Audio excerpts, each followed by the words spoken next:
नमस्कार साथियों, प्रभात एग्जाम में आप सबका स्वागत है। हमारी डेली करंट अफेयर सीरीज में आज हम सितंबर 29 के करंट अफेयर्स को डिस्कस करेंगे। देखिए, जो भी करंट अफेयर्स हम डिस्कस करेंगे उसमें जो स्लाइड्स पे आपको नज़र आएगा वो ज़्यादातर इंग्लिश में लिखा हुआ नज़र आएगा।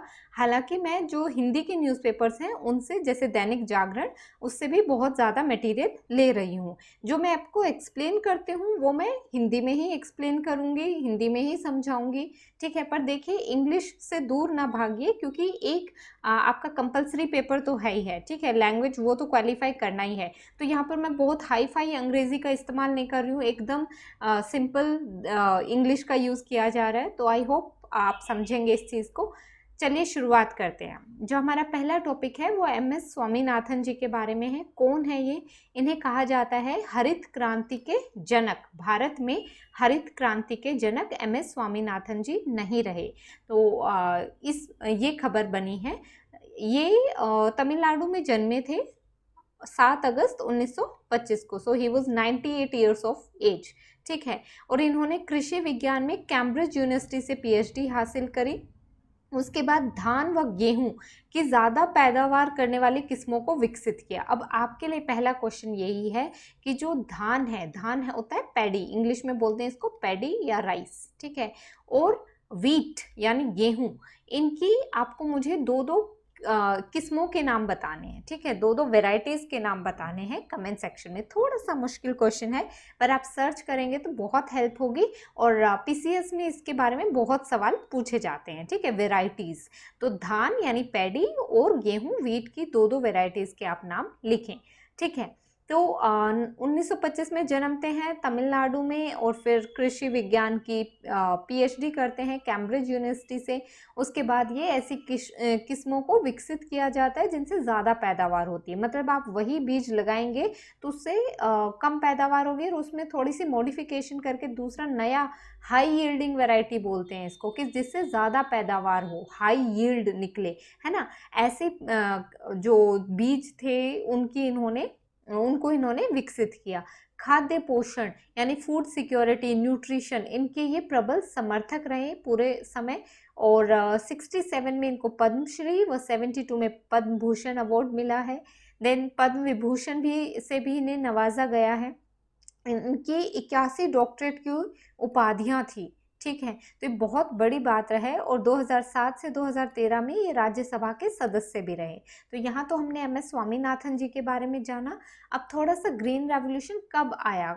1960s में आया, ठीक है। एक ऐसा दौर आया जिसने हमारे कृषि को हमेशा के लिए बदल के रख दिया। एक क्रांति की तरीके से आया वो दौर, जब मॉडर्न तरीकों का इस्तेमाल हुआ, इरिगेशन का यूज़ हुआ, ट्रैक्टर्स, पेस्टिसाइड, फर्टिलाइज़र, जो हम खाद इस्तेमाल करते हैं, ये सब चीज़ें उस दौरान बहुत ज़्यादा सुर्खियों में आई और इनका इस्तेमाल होने लगा, जिसकी वजह से हाई यील्डिंग क्रॉप्स हमारे पास, यानी इंडिया स्ट्रगल कर रहा था कि हमारे पास खाद्य पूर्ति नहीं हो रही थी, ठीक है। कम पैदावार होती थी। बट 1960s के बाद इंडिया ना सिर्फ पैदावार में हम आत्मनिर्भर बने, बल्कि हम दूसरे देशों को भी एक्सपोर्ट करने लगे, ठीक है। एक और बड़ा नाम है ग्रीन रेवोल्यूशन से रिलेटेड, नॉर्मन बोरलॉन्ग। इनको नोबेल पीस प्राइज मिला हुआ है इसी क्षेत्र में, ठीक है। तो ये नाम भी आपको याद रखना है। हालांकि एक पिछले वीडियो में हम इसको डिस्कस कर चुके हैं, ठीक है। तो यहाँ हमने देखा ये वाला टॉपिक। आगे बढ़ते हैं। सेकंड टॉपिक है आपका HIV एड्स के बारे में। तो यहाँ सुप्रीम कोर्ट ने कहा है कि जो भी बच्चे HIV से प्रभावित हैं उनकी संपत्ति को सुरक्षित करने के निर्देश दिए गए हैं। तो समझते हैं, यहाँ पे हमारे लिए मुद्दा ये है कि हम HIV के बारे में अच्छे से समझें। देखिए, सुप्रीम कोर्ट ने बोला है कि जो भी बच्चे पीड़ित हैं HIV से, उनकी संपत्ति की सुरक्षा की जाए। तो इसके लिए हमारे पास HIV and AIDS control act है HIV से लड़ने के लिए 2017, ठीक है। अभी किससे होता है HIV? क्या है? Human immuno deficiency virus. तो ये वायरस है, बैक्टीरिया से होता है, फंगस से होता है? नहीं, ये एक वायरल डिजीज़ है HIV, आपको इतना पता होना चाहिए। और इसके लिए प्रोग्राम है नेशनल एड्स कंट्रोल प्रोग्राम, जो 1992 से चल रहा है। जो HIV वायरस है ये किसको इम्पैक्ट करता है? हमारे वाइट ब्लड सेल्स होते हैं, ब्लड सेल्स होते हैं ना, रेड ब्लड सेल होंगे, वाइट ब्लड सेल होंगे, तो उसमें एक सेल होते हैं CD4। ये नाम याद रखना, CD4 सेल किस से एसोसिएटेड है, HIV से एसोसिएटेड है, यानी HIV जो वायरस होता है ये जाके CD4 सेल्स पे अटैक करता है। अच्छा, तो हमारे पास अलग अलग सस्टेनेबल डेवलपमेंट गोल्स हैं, तो उसमें जो 3 गोल है वो हेल्थ से रिलेटेड है। अब हेल्थ में भी 3.3 है एक गोल, जो बोलता है कि 2030 तक हमें एड्स को ख़त्म कर देना है, एलिमिनेट कर देना है। कैसे फैलता है? बॉडी फ्लूइड्स के, ब्लड के जरिए, semen, vaginal fluids, breast milk, माँ से बच्चे में भी फैलता है HIV। ठीक है, तो इसका फिलहाल इलाज यही है कि एक एंटी रेट्रोवायरल थेरेपी दी जाती है। अच्छा, सरकार क्या कर रही है? देखिए, सरकार का एक नेशनल एड्स कंट्रोल प्रोग्राम है जो मैंने आपको बताया, उसके अलावा 90-90-90 स्ट्रैटेजी है। अब ये इंपॉर्टेंट है, आपसे MCQ में कैसे पूछ लेंगे, 90-90-90 स्ट्रैटेजी किससे एसोसिएटेड है? ये एड्स को ख़त्म करने से एसोसिएटेड है। इसमें क्या मतलब है कि 90% वो लोग जिनको HIV है उन्हें उनका स्टेटस पता होगा, यानी बहुत से लोगों को यही नहीं पता होता कि हमें HIV है, तो यानी बहुत ज़्यादा वो आपकी चेकिंग करी जाएगी, है ना। बच्चों जो लोग हैं उनकी अच्छी तरीके से मेडिकल टीम्स जो हैं बताएंगे उनको कि आप HIV से ग्रस्त हैं। फिर जिन भी 90% वो लोग जो ग्रस्त पाए गए हैं HIV से, उनको एंटी रेट्रोवायरल थेरेपी मिलेगी या ट्रीटमेंट मिलेगा। ठीक है, ये दूसरा 90 है। और जिन भी लोगों को एंटी रेट्रोवायरल थेरेपी मिल रही है उसके 90% लोगों का वायरल सप्रेस हो जाएगा, यानी वो एड्स से मुक्त हो जाएंगे। ठीक है, तो ये बातें हैं 90-90-90 स्ट्रेटेजी एड्स से जुड़ी हुई है। इसके लिए एक प्रोजेक्ट है जिसका नाम है प्रोजेक्ट सनराइज, ये भी याद रख लेना। प्रोजेक्ट सनराइज किससे जुड़ा हुआ है? एड्स से जुड़ा हुआ है। तो ये बोलता है कि जो नॉर्थ ईस्ट इंडिया है, नॉर्थ ईस्ट इंडिया के लिए है project sunrise, north east India से एड्स को ख़त्म करने के लिए। राइट, आगे बढ़ेंगे तो यहाँ पे आप फ़र्क जाने, देखो हम बोल देते हैं HIV एड्स, पर होता क्या है? HIV यानी ह्यूमन इम्यूनोडेफिशिएंसी वायरस, यानी ह्यूमन के, इंसान के इम्यून सिस्टम पे अटैक करने वाला एक वायरस। तो ये समझिए, एक वायरस का नाम है HIV। ठीक है, तो ये क्या करता है? आपके इम्यून सिस्टम को कमज़ोर करता है CD4 सेल्स को मार के। अब देखो, कोई भी बीमारी होगी तो क्या होगी, ये आपके CD4 सेल्स है ना, आपकी रक्षा कर लेते हैं। शरीर की एक प्रतिरोधक क्षमता होती है कि वो अपने आप को बीमारियों से बचा ले, तो CD4 सेल्स वहाँ काम करते हैं। पर ये वाला वायरस क्या करता है? इन्हीं सेल्स को अटैक करने लगता है। तो अब अगर इंसान को कोई भी बीमारी आएगी तो वो अपने आप को कैसे बचाएगा? उसके CD4 सेल्स तो मर गए या ख़त्म हो गए बिकॉज ऑफ HIV। तो इसलिए ये बहुत खतरनाक चीज़ है। CD4 सेल्स इम्यून सिस्टम का पार्ट होते हैं और HIV इन्हीं पर अटैक करता है, ये जो वायरस है। अब एड्स क्या है? देखो, एड्स ना इस इन्फेक्शन की, HIV वायरस जो इन्फेक्शन कोज करता है उसकी लास्ट स्टेज को हम एड्स बोलते हैं। उसमें क्या होता है कि जो अमाउंट ऑफ ये वायरस है शरीर में बहुत ज़्यादा बढ़ जाता है और CD4 सेल बहुत ज़्यादा डिक्रीज हो जाते हैं। देखो, ये पहली स्टेज है। दूसरी स्टेज है जहाँ आपको CD4 सेल्स, ये नीले नीले जो नज़र आ रहे हैं ये CD4 सेल्स हैं, यानी आपका इम्यून सिस्टम स्ट्रॉन्ग है और सिर्फ 2 वायरस नज़र आ रहे हैं। फिर धीरे धीरे वायरल लोड बढ़ता जाता है। ठीक है, वायरस बढ़ता जाता है और CD4 सेल्स कम होते जाते हैं, और ये जो आखिरी स्टेज पहुंचती है जहाँ पे CD4 सेल बहुत कम बच जाते हैं और वायरस बहुत ज़्यादा हो जाता है शरीर में, उसको हम बोलते हैं एड्स। ठीक है, तो ये लास्ट स्टेज है HIV की। तो HIV एक वायरस है और एड्स उसकी एक लास्ट स्टेज है। ओके, अगर मेडिसिन ना दी जाए तो HIV जो है 10 साल के अंदर एड्स में कन्वर्ट हो जाता है। कैसे प्रिवेंट करें? जो सेक्सुअल प्रैक्टिसेस हैं वो सेफ होनी चाहिए, नीडल्स शेयर नहीं करनी चाहिए, जो सुइयां हैं एक दूसरे से नहीं लगानी चाहिए, है ना। और सेक्सुअल पार्टनर्स कम होने चाहिए। आप अच्छा खाना खाएं, स्मोकिंग ना करें, अच्छा रेस्ट लें और एक्सरसाइज करें रेगुलरली।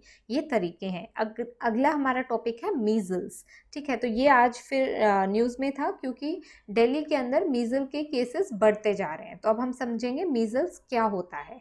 ठीक है, देखिए, मीजल्स में क्या है कि शरीर पे आपको अक्सर दाने नज़र आते हैं जो मीजल्स के पेशेंट्स होते हैं उनमें।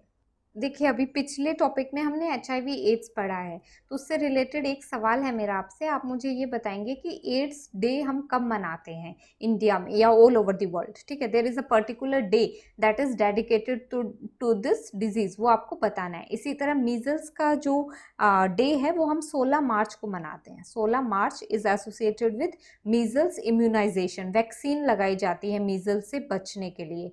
अब मीजल्स में क्या है? देखिए, इस तरीके के आपको दाने नज़र आते जाते हैं ना, शरीर पे हो जाते हैं, बहुत ज़्यादा फीवर रहता है, कफ हो सकती है, जुकाम है ना, एंड देन आपकी आंखें लाल हो जाती हैं, रैशेज हो जाते हैं 3 से 5 दिन में आफ्टर द सिम्टम्स बिगिन। तो बच्चों के लिए बहुत खतरनाक है जो मीजल्स की डिजीज़ है। ये वही बातें हैं कि हाई टेम्परेचर है, कफ है, देन वाइट स्पॉट्स, मुंह में सफ़ेद छाले, सफ़ेद दाने हो जाते हैं, रेड रैशेस होते हैं शरीर के ऊपर, जैसे आप यहाँ देख सकते हैं। तो कैसे प्रिवेंट कर सकते हैं? बार बार अपने हाथों को साबुन से अच्छे से धोएं, अपने नाक को कवर करके रखें खांसते छींकते टाइम, खाना पानी बर्तन ये ज़्यादा शेयर ना हो, है ना, जो भी साफ़ सुथरे हों ये सब चीज़ें।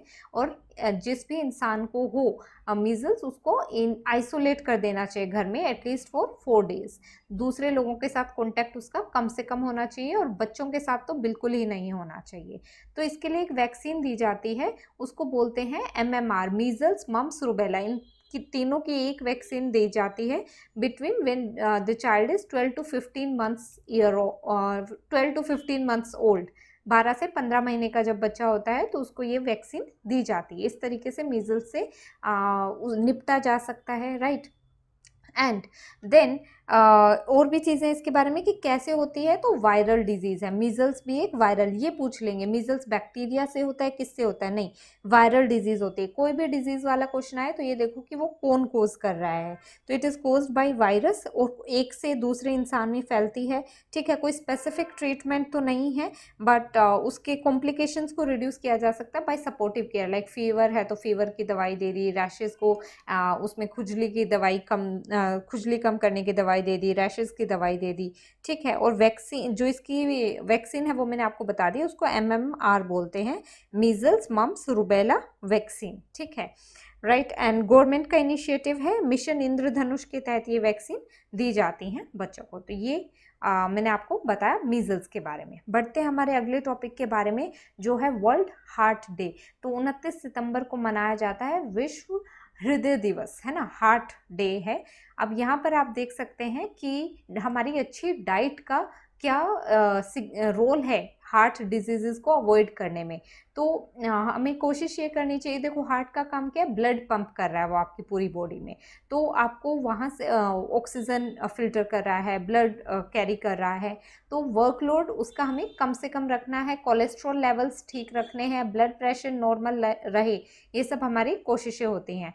और अगर आपकी डाइट अच्छी नहीं है तो कोलेस्ट्रॉल बढ़ सकता है, उससे ब्लड प्रेशर बढ़ सकता है, शुगर लेवल्स बढ़ सकते हैं।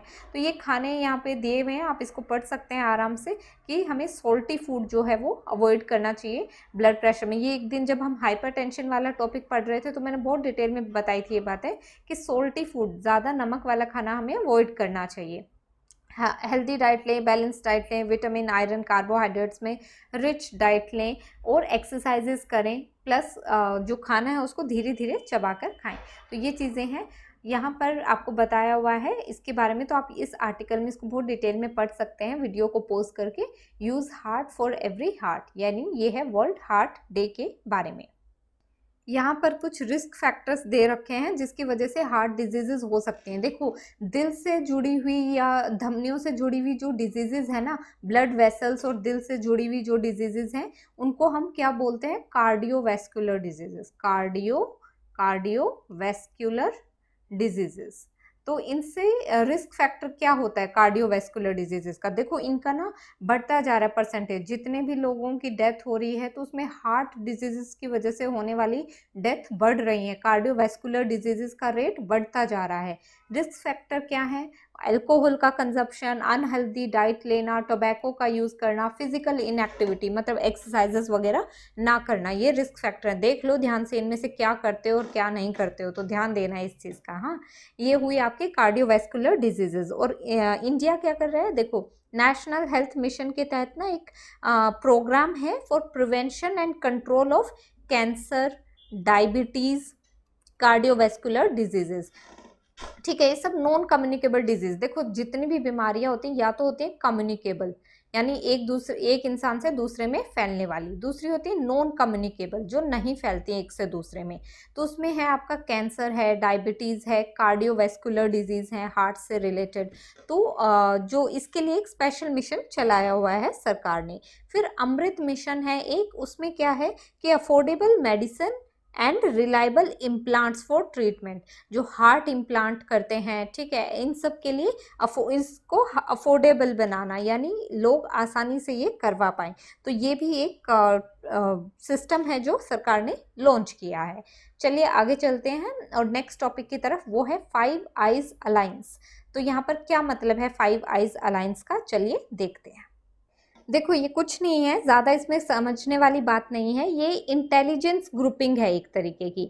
तो क्या हो रहा है इस इंटेलिजेंस ग्रुपिंग में, 5 कंट्रीज हैं जो अपनी इंटेलिजेंस, इंटेलिजेंस क्या होता है, उसका मतलब होता है इंफॉर्मेशन, ठीक है, खुफिया जो खबरें होती हैं, जो सीक्रेट बातें होती हैं, वो ये कंट्रीज आपस में शेयर करते हैं। तो कौन कौन से कंट्रीज हैं इसमें, आपका ये देखो इधर लिखा हुआ है मल्टीलेटरल इंटेलिजेंस शेयरिंग नेटवर्क है। पता क्यों होना चाहिए, देखो अभी कनाडा के जो प्राइम मिनिस्टर हैं ट्रूडो, तो उन्होंने क्या बात बोली कि इंडियन एजेंट्स का हाथ हो सकता है जो खालिस्तानी निजर हैं उनकी डेथ में। तो ये बात वो कह रहे हैं, क्योंकि मैं इसलिए कह रहा हूँ बिकॉज 5 आइज अलायंस से मुझे ये इन्फॉर्मेशन मिली है। तो ये क्या है, यहाँ से न्यूज़ में आ जाता है और आपसे एमसीक्यू फॉर्म में पूछा जा सकता है कि 5 आइज इंटेलिजेंस अलायंस क्या है। तो ये है मल्टीलेटरल इंटेलिजेंस शेयरिंग, यानी खुफिया खबरें यहाँ शेयर करी जाती हैं 5 कंट्रीज के बीच में। ऑस्ट्रेलिया है उसमें, कनाडा है, न्यूजीलैंड है, यूके है एंड यूएस है। ठीक, तो यहाँ आप देख सकते हैं इन कंट्रीज को, these are the 5 eyes countries. और ये कब बना था, सेकेंड वर्ल्ड वॉर के बाद बना था, ठीक है, यूके और यूएस, सेकेंड वर्ल्ड वॉर के दौरान यूके और यूएस पहले इन्होंने स्टार्ट किया था and then later on these countries were also added. थोड़ा सा एक्स्ट्रा जान ले कि ये तो हमने 5 आइज अलायंस के बारे में पढ़ा है, इसी तरह 9 आइज अलायंस भी है। अब उसमें क्या है, तो उसमें ये 5 कंट्रीज हैं, उसके अलावा आपके नीदरलैंड्स है, डेनमार्क है, फ्रांस है और नॉर्वे है। Then there is a 40 eyes alliance, जिसमें ये 9 कंट्रीज के अलावा बेल्जियम है, इटली है, जर्मनी, स्पेन और स्वीडन। ज़्यादा ज़रूरी नहीं है जानना, बस थोड़ा सा आइडिया होना चाहिए कि किससे जुड़ा हुआ है, राइट। तो आगे चलते हैं अपनी ज्योग्राफिकल लोकेशन के बारे में, देखते हैं आज कौन सा एरिया हमें पढ़ना है। तो ये है आपका नोगार्नो काराबाख, आपने न्यूज़ में खूब सुना होगा। देखिए ये 2 कंट्रीज है, अर्मीनिया है और एजरबैजान है, इन दोनों के बीच में लड़ाई है फॉर दिस रीजन जिसका नाम है नोगार्नो काराबाख, यहाँ पे आप देख सकते हैं। ठीक है, तो वैसे लीगली तो इस एरिया पे जो कंट्रोल है वो एजरबैजान का है, और क्या है ये माउंटेनियस हैविली फॉरेस्टेड रीजन है, पार्ट है किसका, एजरबैजान का है। पर यहाँ पर जो पॉपुलेशन है वो ज़्यादातर अर्मीनियन है, एथनिसिटी उनकी क्या है, अर्मीनियन है, इस वजह से यहाँ पर कन्फ्लिक्ट रहता है। और 1990s में एजरबैजान की जो ट्रूप्स हैं उनको बाहर निकाल दिया गया था, इस एरिया से पुश आउट कर दिया गया था। और तब से जो अर्मीनियंस हैं, ये देखिए तब एजरबैजान की ट्रूप्स को बाहर निकाला गया और अर्मीनियंस यहाँ पर रूल कर रहे हैं with the help of Armenia. तो ये कन्फ्लिक्ट है, बस आपको थोड़ा सा इसका लोकेशन पता होना चाहिए था कि कहाँ पे ये लोकेटेड है। तो ये देखिए ये ईरान है इधर, सॉरी दिस इज ईरान, ये आपका टर्की, ये आपका जॉर्जिया, ये आपका रशिया, यहाँ पे कैस्पियन सी, और ये आपका अर्मीनिया और एजरबैजान। ठीक है, अब आप मुझे बताएंगे आपने आंसर्स में कि कैस्पियन सी के आसपास कौन कौन सी कंट्रीज हैं, उसके चारों तरफ जो कंट्रीज हैं उनके नाम आपको कमेंट सेक्शन में लिखने हैं। ठीक है, so with this we have completed this session today. Answers discuss कर लेते हैं। मैंने कमेंट्स पढ़े हैं तो बहुत सारे बच्चों ने सही जवाब दिया है। जो मैड्रिड है ये स्पेन में है, क्वाड में India, US, Japan and Australia are there. ठीक है, I2 U2 की भी कंट्रीज आपने सही बताई हैं। इस और जिन लोगों को आंसर्स नहीं पता वो दूसरों की कमेंट्स पढ़ लिया करें, है ना। इसके अलावा मैंने आपसे पूछा था कि असम में कौन कौन से नेशनल पार्क्स हैं, तो पवितरा नेशनल पार्क है, राजीव गांधी नेशनल पार्क है जिसको ओरंग भी बोलते हैं, ठीक है, ओरंग नेशनल पार्क या राजीव गांधी ओरंग नेशनल पार्क, और मानस नेशनल पार्क है, right. So with this we will conclude this session today. आज जो मैंने आपसे सवाल पूछे उन्हें ज़रूर से कमेंट सेक्शन में उनका आंसर लिखिए और इसी तरह फॉलो करते रहिए ये series. Plus keep telling us आपको अच्छी लग रही है तो। Thank you so much and share with your friends also. Thank you.